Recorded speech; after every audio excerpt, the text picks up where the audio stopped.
Yan, alright mga padi. So ayan mga padi, meron naman tayo dito mga padi ngayon, Honda CRV naman tayo. Ayan, CRV na Gen 1 to mga padi, no? So ginawa natin dito mga padi, aircon ulit. So history kasi nitong kay Bossing, ginawa na namin to sa sakyan ni Bossing way back mga 3 years ago, parang 2022 ata namin to huling ginawa, no, yung sa aircon niya. So since then naging okay naman. Tapos nitong nakaraan, last week ata, according dun sa owner is pina-PMS niya sa isang talyer somewhere, hindi ko alam kung saan niya dinala. Tapos parang may na-observe siya sa sa lamig ng aircon niya, so parang medyo humina. And then sabi ni Bossing dun sa pinagdalhan niya na talyer is PMS lang, pero wag mo na galawin yung aircon kasi nga dito nga daw niya sa shop gustong pagawa yung aircon niya. So pero nag-insist yung shop na pinagdalhan ni Bossing na kaya naman daw nila gawin yung aircon.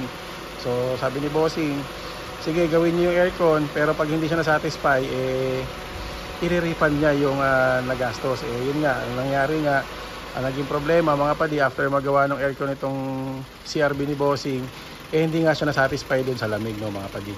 Kaya ngayon, na-refund naman ni Bossing yung binayad niya doon sa previous na shop na gumawa, hindi nilagay sa atin. And then yun nga, upon inspection natin mga padi, may problema dun sa pagkakagawa nitong aircon ni Bossing doon sa previous na shop mga padi, no? So nagkabit sila din ng surplus doon na compressor. Ayan, so yung surplus na compressor na naikabit nila may ingay din. So ngayon, malaking factor yon, kaya baka siguro hindi rin lumalamig yung kanyang, hindi ganun kalamig yung kanyang sasakyan. And isa pa mga padi is, according sa ating aircon technician, mukhang hindi nag-flashing ng system yung previous na gumawa mga padi. Kaya importante talaga na flashing yung system natin, lalo na pag medyo matagal na tayo hindi nakapagpa-service ng aircon, no? Kaya medyo masyadong marami yung langis ng system, and overcharge din yung preyon kasi upon inspection namin dito, nagkakaroon ng yelo sa kanyang dryer. So possible yun na merong clogging sa system kapag ganoon mga padi. Tapos yun nga, malangis yung kanyang system, kaya nahihirapan din makaikot yung ating refrigerant mga padi kapag ganun. So ngayon, in-advise namin si Bossing para mapatino natin ulit yung kanyang aircon system is nagpalit na rin tayo ng compressor. Kaya mga padi, no? Kasi yun nga ang ang downside kasi madalas sa mga surplus na compressor is yun nga, mura, original din naman, kaso nga syempre kadalasan tsambahan mga padi na makakuha tayo ng matinong compressor talaga galing sa surplus. So minsan matino naman ng ilang buwan, umaabot din ng taon, pero eventually mas mabilis din masira, no? Yun ang na-experience namin sa mga surplus. Kaya advice namin kay Bossing, for long term use, palit tayo ng brand new na compressor. So yan, brand new yung kinabit natin mga padi. Kaya tapos flashing tayong system, palit ulit tayo ng expansion valve and ng dryer. Tapos yung condenser niya and evaporator ni Bossing okay pa naman. So hindi ko lang maalala kung kami rin na nagpalit ng condenser nito dati, hindi ko na maalala, pero so far okay pa naman yung condenser niya. So flush lang natin, tinanggal natin yung mga lumang oil, tapos yan, i-replenish na lang ulit natin ngayon, kinabitan ulit natin ng bagong compressor oil para maganda yung lubrication sa aircon system ni Boss. Yan, alright. So ngayon mga padi, tapos na tayo dito, nakargahan na natin ng refrigerant yan, nag-testing na tayo ngayon, tingnan natin yung lamig nung sasakyan ngayon ni Bossing. Kasi sabi ni Bossing, nung ginawa ito doon sa previous na tawag na ito na aircon, na ginawa ng previous na aircon technician, is parang nasa 12 degrees lang, nagka-cut off na agad, no? Tapos ang tagal na ulit bumalik nung engage nung aircon, kaya ang tagal lumabig. So kaya parang hilaw yung lamig. Alright, so ngayon mga padi, ayan, yan yung lamig ngayon itong aircon ni Bossing.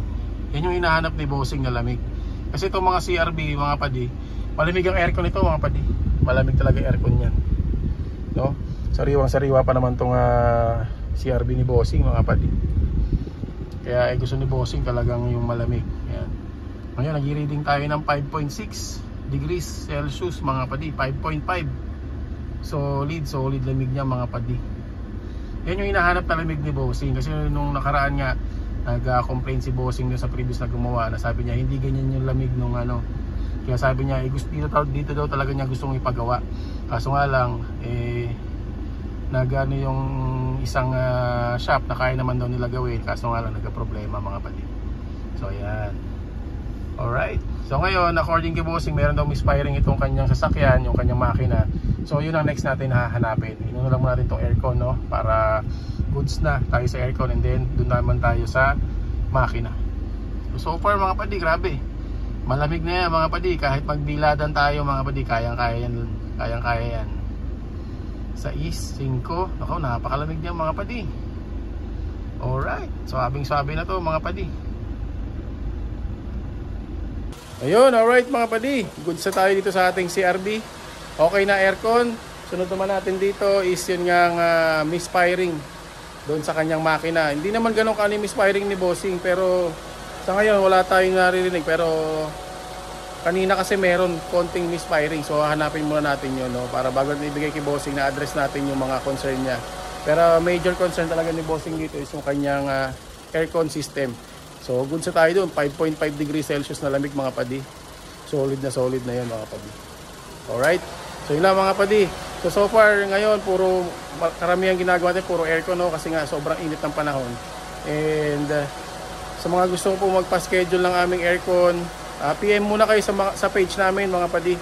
Huwag muna kayo basta-basta pupunta, at medyo marami talaga yung lineup natin nagpapagawa ng aircon mga padi. So baka hindi kayo ma-entertain, pasensya na po sa inyo mga padi. Kasi isa lang aircon technician natin, and kapag mga ganyan gawa kasi kailangan medyo nakatutok tayo, no? Para magawa natin na maayos yung servisyo natin sa mga nagpapa-schedule.